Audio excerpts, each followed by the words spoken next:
The Nightmare Before Christmas. Kissmas. Kissmas. It's like Christmas, except it's a pun.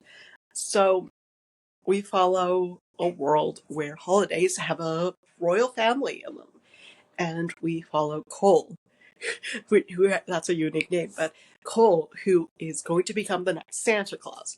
But to get into, because he's seen how Christmas is commercialized and stuff, he decided to grant the whole wishes of one small country, like thinking it won't do anything.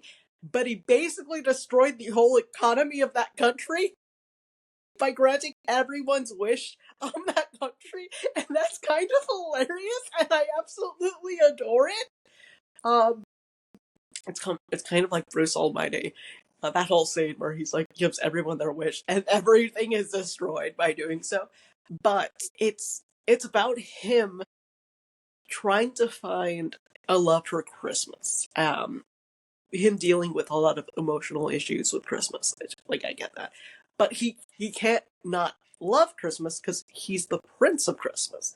And so they're setting up for Christmas when his father tells him he has to get married to his best friend, who is the princess of Easter. And there's a whole complication thing because she isn't of complete royal blood. Her mother wasn't a royal blood. She was a normal mortal. So there's an issue with her country, and so she has to get married to her best friend, which is fine because he's bi.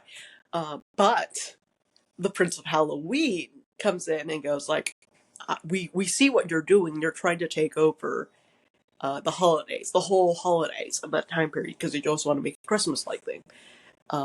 And they end up meeting, and they also kind of end up falling in love. Obviously, Cole and the Prince of Halloween. What I do not like about this book, and there's a couple aspects that I don't really like about this book, but the big thing is that the Prince of Halloween, his mother celebrates the Day of the Dead, and I'm like, so there's no talking about how actually Halloween is the Day of the Living, and the day after Halloween is the Day of the Dead? Like, we're not going to talk about that, and also, like, there's, I don't know, I didn't really feel that the person understood aspects of the holiday. Like, they made it very generic, which is fine, I guess, but like, I love the fact that Cole is so into the history of Christmas that he goes into like the books and studies the history of behind it. But we didn't get to explore more than just the generic holiday things of Christmas. And that's kind of a disappointment, because we're making the whole thing of holidays being kingdoms, and there's super interesting aspects of like Christmas or other winter holidays that I just feel like it got lost. Winter solstice, come on, what the heck?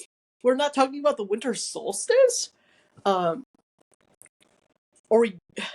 it's like, or you know, the fact that like you're talking about the fact that there's the Prince of Christmas and the Prince of Halloween, and you didn't bring the Welsh skeleton horse?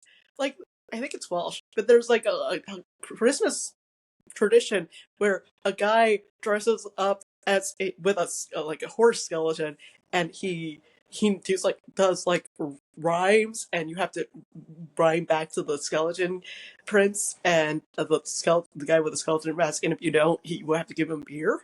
Like, that's so cool and so fascinating that it's not explored in The Nightmare Before Christmas. And I'm like, I was so disappointed by it, but that's kind of the point, I guess. But it's just, I wish there was more celebration of the unique multiculturalness that is holidays. Now that we're a like global world and we're connected more, but we're also disconnected. But yeah, I did like the fact that the Halloween Prince got them to watch Christmas movies, because apparently they've never watched Christmas movies. And I'm like, dude, I don't even like Christmas, and I watch Christmas movies. So that was humorous. So yeah, I would recommend it. It's not so deep. As Monster Holiday was much more deeper, but it's good.